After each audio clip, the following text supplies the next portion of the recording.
Hello learners, Namaskar. I am Pragya welcoming you in your YouTube channel English Seeker.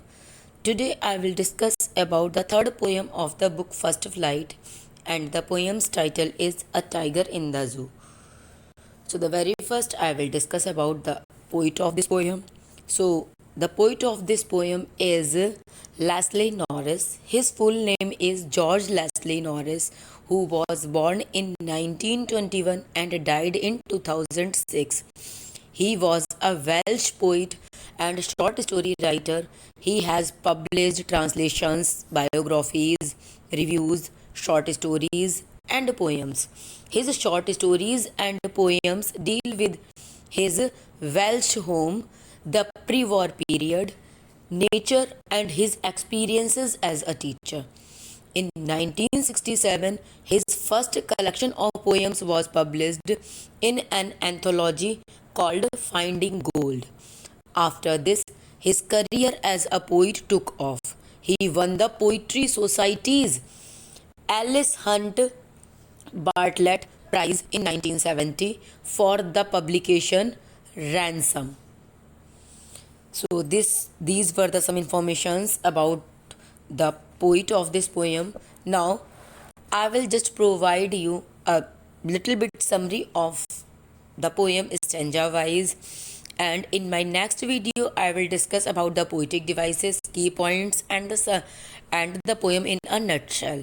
So let's start the summary or the explanation, you may say.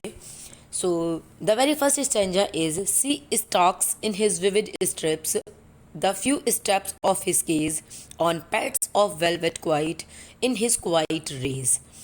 So in this, a tiger in the zoo, a description of tiger is given here.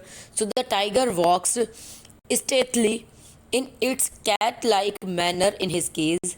He can take only a few steps in one direction because the cage is small.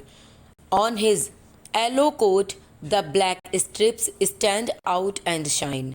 His footsteps cannot be heard because his paws are as soft and smooth as velvet. His anger is contained.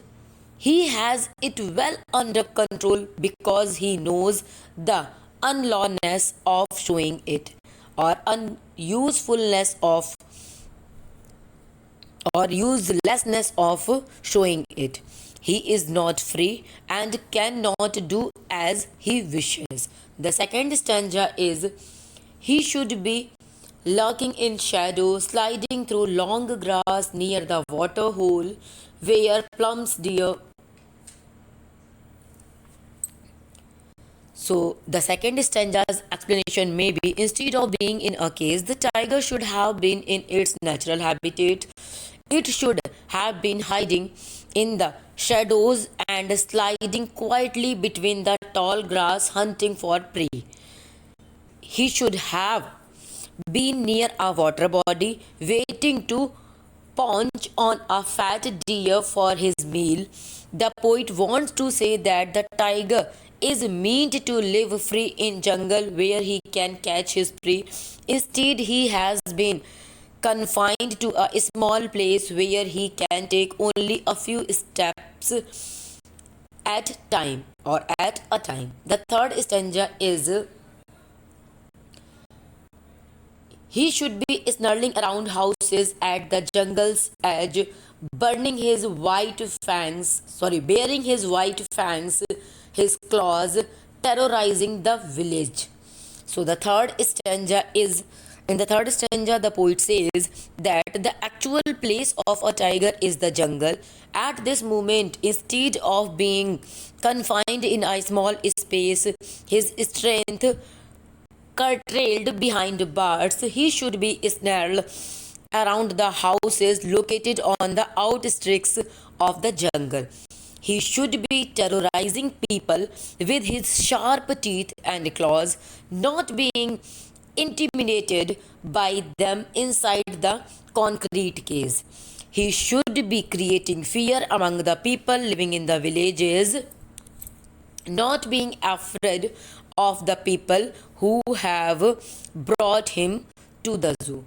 The fourth stanza is, let's see, but he is locked in a concrete cell, his strength behind bars, stucking the length of his case, ignoring visitors. So, in the fourth stanza, the poet says that it is very unfortunate. It means, unfortunately, the tiger is locked inside a concrete case, a strong material that the tiger cannot pit his strength against. He cannot use his strength. He can only display his strength through his long strides.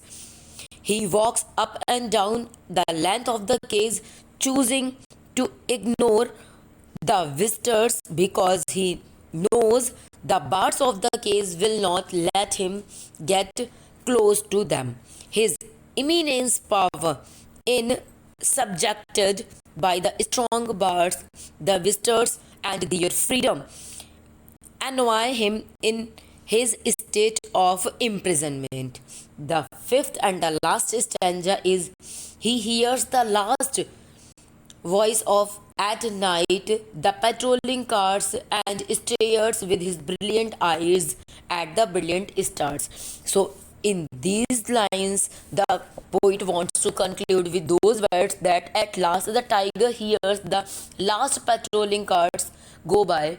He knows that the silence will remain after the cars that guard the zoo have left.